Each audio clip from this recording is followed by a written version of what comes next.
Hi everyone, আমি makeup artist রূপা। আর আজকে কিন্তু আমার এই সিজনের ফার্স্ট ব্রাইডাল ব্লগটা তোমাদের সাথে এখন শেয়ার করতে চলেছি। দিনটা ছিল 27শে নভেম্বর আর আমার কিন্তু ছিল আজকে একটা ব্রাইডাল ওয়ার্ক। লোকেশনে পৌঁছানোর জন্য আমি কিন্তু টোটো বলে নিয়েছি। আর আজকের লোকেশন কিন্তু আমার বাড়ির খুবই কাছে ছিল, যার জন্য কিন্তু আমি টোটো বলে নিয়েছি। আর টোটোয় উঠতে আমার বেশ ভালো লাগে। গিয়ে তারপরে একটু দাঁড়ানোর পরে রিয়া চলে আসলো। ব্রাইডের জন্য বসে বসে তো বোরই হয়ে যাচ্ছিলাম। তারপরে এই দিদি আসে, এনাকে চুল বেঁধে দিতে হবে, তো রিয়া ওনার ক্রিম পাটটা করছিল আর আমি তো বোরই হচ্ছিলাম। তারপরে তো এই যে আমাদের ব্রাইড এক গাল মানে হলুদ মেখে চলে আসলো। আর এখন পাট পাতা সরিয়ে কি করে বরের মুখ দেখবে সেটাই প্র্যাকটিস করছিল।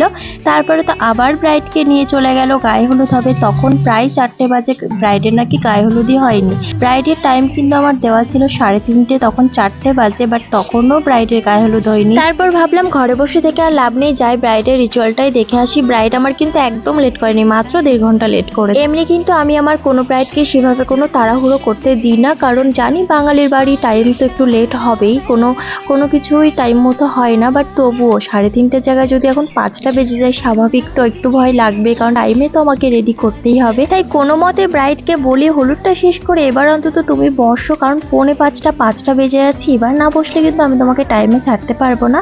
আর ব্রাইডও কিন্তু আমার কথা শুনে খুব তাড়াতাড়ি করে স্নান টান করে চলে এসেছে। আর দেখতেই পাচ্ছ আমি কিন্তু মেকআপ করা অলরেডি অনেকটাই স্টার্ট করে দিয়েছি।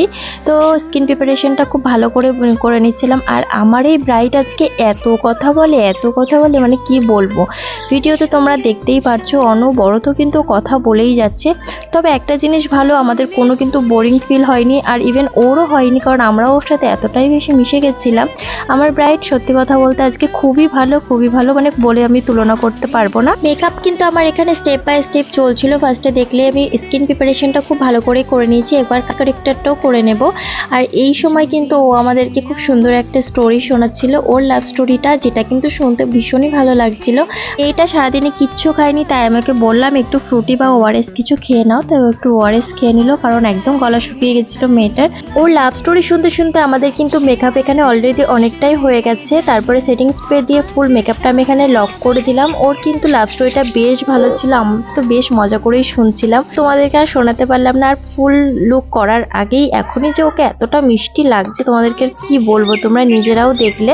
তারপর ও একদম সিম্পল একটা কলকা চেয়েছিল। ও আজকে ওর পুরো লুকটা একদম সিম্পলের মধ্যেই চেয়েছিল, যে সব কিছু একদম সেটেল সিম্পল হবে। তারপর ওর কলকাটা করে নেওয়ার পর আমি কিন্তু এখানে একটা বার্ন করে নিয়েছি, তার উপর রোজ দিয়ে এরকম করে নিচ্ছি।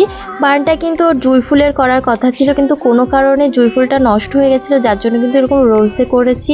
যত কমপ্লিট করছিলাম ওকে কিন্তু ততই দেখতে সুন্দর লাগছিল। আর ধীরে ধীরে কিন্তু এখন গয়নাও পরিয়ে নিচ্ছি, বেশ সুন্দর লাগছিল। একটা করে গয়না পরাছিলাম, আর ওর যেন লুকটা আরো বেশি সুন্দর হয়ে উঠছিল। ওর নিজের হাসি মুখটা দেখেই তোমরা বুঝতে পারছো কতটা হ্যাপি। ও কিন্তু এরকম একদম সিম্পল আর সেটেল একটা লুক চেয়েছিল, কোনো হেভি কিছু হবে না, সবকিছু একদম সিম্পলের উপর হবে। আর ও শাড়িটা এত সুন্দর চয়েস করেছিল, তোমাদেরকে কি বলবো, দারুণ পছন্দ হয়েছিল শাড়িটা। আর ফুল লুকটাই এই যে রেডি হয়ে গেছে, তোমরা একটু দেখে বলো তো ওকে কেমন লাগছে। ওর মুখের এক্সপ্রেশন, হাসি দেখে তো তোমরা বুঝতেই পারছো যে ওর কতটা হ্যাপি হয়েছে এই লুকটা করে। ও ভীষণই হ্যাপি, ওর এক্সপ্রেশনটা তোমরা জাস্ট দেখো। সবার সামনে বসে ও জাস্ট বলছিল নিজেকে চিনতেই পারছে না, মানে ওকে এতটাই সুন্দর লাগছিল। সত্যি কথা বলতে যে না, ওকে সত্যিই খুব সুন্দর লাগছিল সামনে থেকে। ও তো বলছিলই সুন্দর হয়েছে, কিন্তু সামনে যত আত্মীয় স্বজন ছিল সবাই কিন্তু ওকে ভীষণই ভালো বলেছে। সেই ফুটেজগুলো হয়তো আমি নিতে পারিনি। কেউ যদি বলে তোমাকে চিনি না কিন্তু তোমার হাতের কাজ ভীষণই সুন্দর, তখন যে কি ভালো লাগে তোমাদেরকে কি বলবো। যাই হোক, বিয়ে বাড়ি থেকে বেরিয়ে পড়েছে। আর এই যে কিন্তু ওর বর যাচ্ছে, বড় কিন্তু ভীষণই মানে ইউনিক টাইপের ঘোড়ার গাড়িতে করে যাচ্ছিল, যেটার ফুটেজও আমি নিতে পারিনি, মানে ক্যামেরা অন করেছি অথচ আমি চালুই করিনি। আজকে যে আমাদের গোপালনগরে কত বিয়ে হয়েছে তার ঠিক নেই। বাড়ি আসার সময় এরকম 3-4টে বিয়ে আমার চোখে পড়ে, একটা বিয়ে বাড়িতেও নেমন্তন্ন পাইনি আর যেতেও পারিনি। সেই মনে দুঃখে বাড়িতে চলে আসি। আর এত টায়ার্ড ফেস হয়ে গেছিলো, খেতেও ইচ্ছা করছিল না, মনে হচ্ছিল একটু ঘুমাতে পারলেই হবে।